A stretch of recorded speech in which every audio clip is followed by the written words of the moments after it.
D'accord, mon nom c'est Alexis Moussangagna, je suis directeur général de Arc-en-Ciel d'Afrique. Arc-en-Ciel d'Afrique, c'est un organisme qui vient en aide aux gays et lesbiennes de jeunes africaines et caribéennes vivant à Montréal et au Québec et leurs amis. Je suis ici c'est à Montréal que ça se passe bien sûr. Je suis ici à Vienne dans la conférence internationale sur le SIDA, VIH-SIDA, en 2010. Alors, mes impressions jusqu'à date, j'aime bien. On est lundi, ça a commencé hier avec la plénière.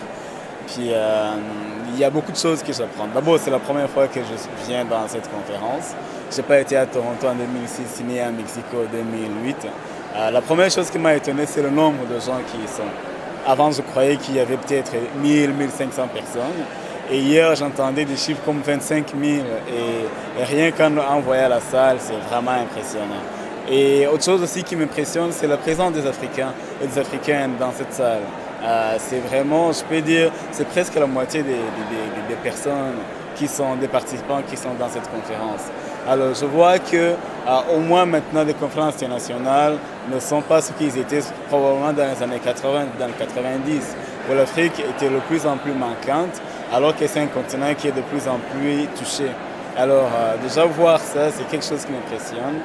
Autre chose qui m'a beaucoup impressionné positivement, c'est la manière qu'on parle de plus en plus des hommes ayant des relations sexuelles avec des hommes.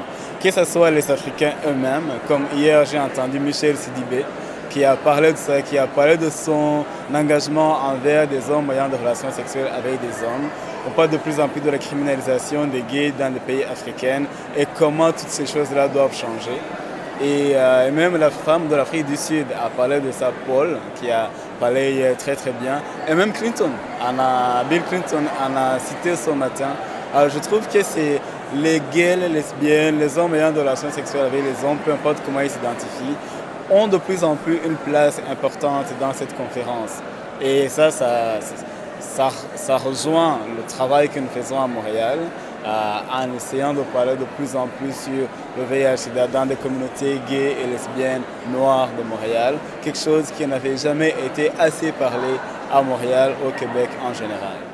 Ce que j'aimerais quand même voir, que je n'ai pas encore vu jusqu'à date, c'est la présence de la diaspora africaine.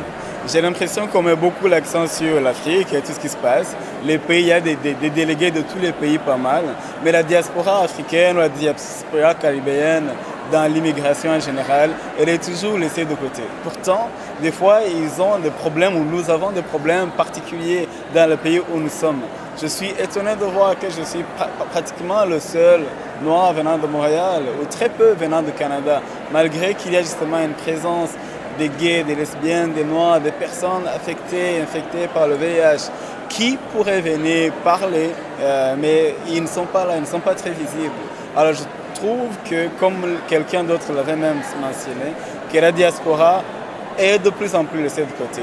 Et il sera important peut-être dans les années à venir qu'on puisse aussi penser à ça, parce qu'il y a de l'immigration un peu partout, les gens qui viennent de l'Europe, de l'Amérique vers l'Afrique et vice-versa. Et ce serait important aussi qu'on puisse en parler de plus en plus et on puisse leur donner une place importante dans l'échange et dans l'éradication du VIH.